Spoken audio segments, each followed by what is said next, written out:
What is up, everyone? Welcome back to another YouTube video. My name is Mike. I'm a full-time used book reseller. My main focus is on Amazon FBA, but lately I have been getting a little bit more into eBay here and there because I've been doing some bulk buys. So I've been having some extra books. Today's video is going to be another one of my more like vlogs or how-to videos. We're going to go over repricers. Should you have a repricer as a bookseller? There's a million different repricers. Which one should you get? I will go over the one that I use, and I'll actually pop up my repricer on the screen here so you guys can get a little bit of a preview of exactly how it works, and I'll explain why I think you need to have one. Let's get right on into it.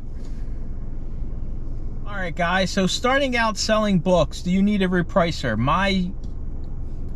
I wouldn't say official answer, because it's not, because I would say no. Starting out, you do not need to have a repricer.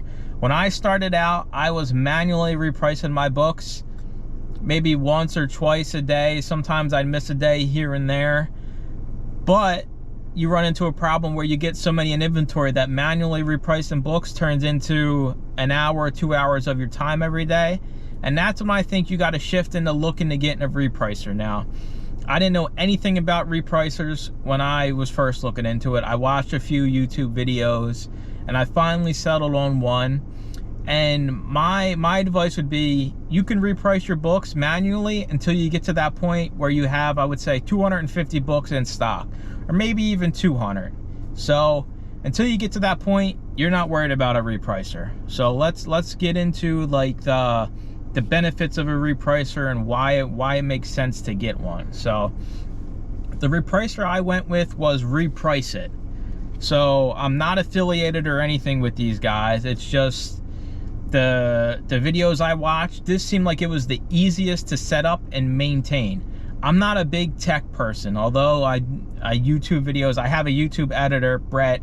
He does the more fancier videos you see on the channel, and I do kind of these ones and the one thrift store video. So I'm not that good with tech. So I wanted something that would be pretty easy to like explain to me how to set it up and what everything meant. So after watching a few videos, I felt like Reprice It, and I think the other one was like Be Cool or something along those lines. Reprice It made the most sense to me. So that's the one I went with. Now, I know they offer a free trial starting out, so you can take advantage of that. The thing with repricers is you got to make sure you got your parameters set up correctly. If you have something set up wrong in this, it will screw up all the prices in your inventory. That's why you need something that's easy, and that's why I like Reprice It. So I'm going to pop it up here. I'm going to show you.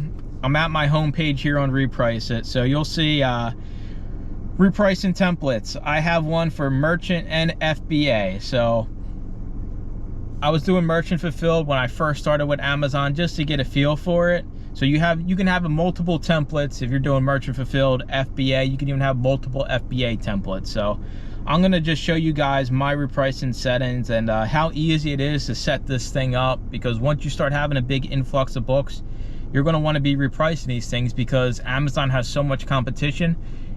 All the big booksellers are using repricers. They're not repricing manually. So you're gonna lose out on basically money and moving your books if you're not priced competitively. So you got your whole template here. It looks like a lot, but it's really not. So just zoom in real quick. So these are some of the things it has, like compare your new items against other new items. Of course, that's what you want to do. You're not going to compare your new items against used. Same thing, used with used. So you check it off as you go, and you see there's a little question box next to each one of these. So this is where it's great for people like me because I'm tech illiterate. So if you just hover over, I believe, on your computer or click it on your phone, it gives you an explanation of each and every box as you go. So it tells you exactly what you got going on, and it makes it easy. There's settings for everything. So people worry about if you're repricing at the lowest price, you're going to lose money. Well, my thing is, I always say, you can set a minimum allowable price. Mine is $10.01. So I know if I'm selling a book, most likely for $10.01, I'm at least making my money back on it. So that's fine with me. So you can have that set up, which I would recommend. Find a price that works best for you so you don't have to worry about selling books at a loss, because I see it all the time. People are people are selling books and they're actually losing money. They're paying Amazon $3 to sell their book. It doesn't make any sense. So something like that will stop you from losing money when you sell books. It also has, you know, maximum competing offers against. I do 1, but you could do 2, 3. It'll take an average and work best for you. Repricing modes, you can go against the buy box. They have their own repricing method, I guess, that works. And then you have the lowest price by same condition or better. I always shoot for the lowest. I know people frown upon it. Oh, you're racing to the bottom. Guess what? I'm scanning at the bottom, so I know me at the bottom, I'm making money. So if you want to play the long game and hold your books, that's perfectly fine. I'm in the business. I'm moving books, making money. So we keep going here. You got reprice items with sales rank, pricing against Amazon. You always never price above Amazon. That's stupid. You're never going to get the sale, so make sure you have that one checked off. Then you got how much you want to price below. 1 cent. Always do 1 cent. There's no point in pricing below more than 1 cent. So I always do that, 1%. So every time it reprices, I'm going to be the lowest price by 1 penny every time. Then I compare my FBA to FBA. So it's pretty self-explanatory. Like I said, if you click on any of these, it gives you a long explanation. You see it there on the side of exactly what that specific question means, which is awesome. So this is the repricer I use. It's basically, you know, what do you think works best? I would recommend watching a few YouTube videos going more in depth and everything. So this is my repricer. I like it. Starting out, it costs, I think, $9.95 and it reprices up to 500 items. So it's going to automatically reprice your items up to 500 items 20 times a day. So I have it set up most of the hours people are awake. Every hour I have it repricing, so it's not right on the hour. It's just weird times and everything. So I won't reprice, you know, at 4 a.m. or 5 a.m. Since I only get 20, I'll take my 20 during time when people are awake. So $9.95 versus manually pricing. Trust me, you guys know if you're out there manually repricing your books right now and you have a lot in stock, it takes up a lot of time. Now, personally, I had to upgrade my subscription. I'm at the 2nd tier now, which is $16.95, but I believe it's like 500 items to 2,500 items, and I doubt I'll ever have over 2,500 books in stock. Right now, I'm hovering around 750, 850, depending on when they decide to check in my books. Amazon get to work. I don't know what's going on out there, but you need to scan in my books, stop transferring them all over the world too.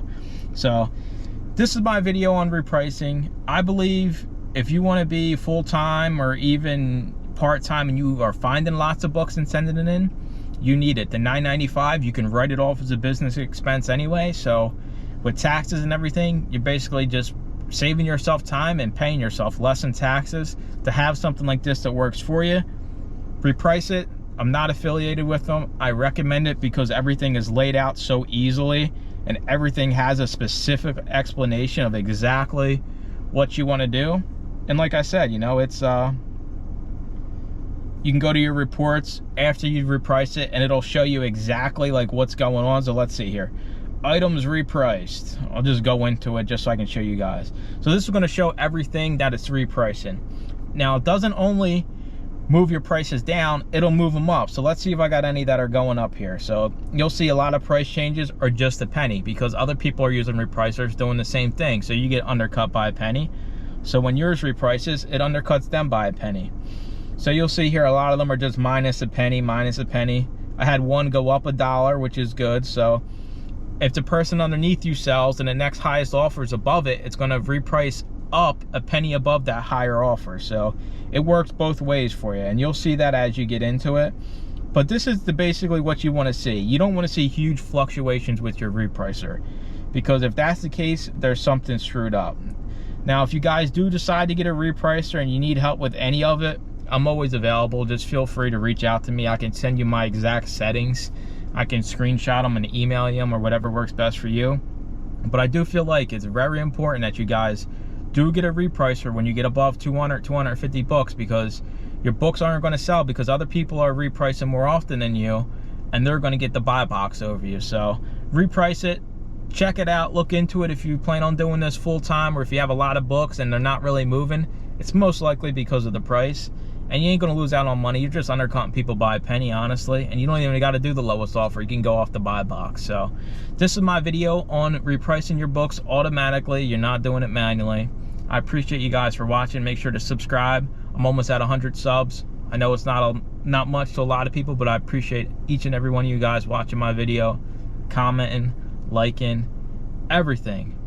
Appreciate all you book sellers, all you eBay sellers, Amazon sellers, people that enjoy just watching people thrift. I appreciate every single one of you guys. Make sure you stay tuned for more used book thrifting videos. And if you have any questions on repricing, reach out to me. I'll help you. Bye-bye.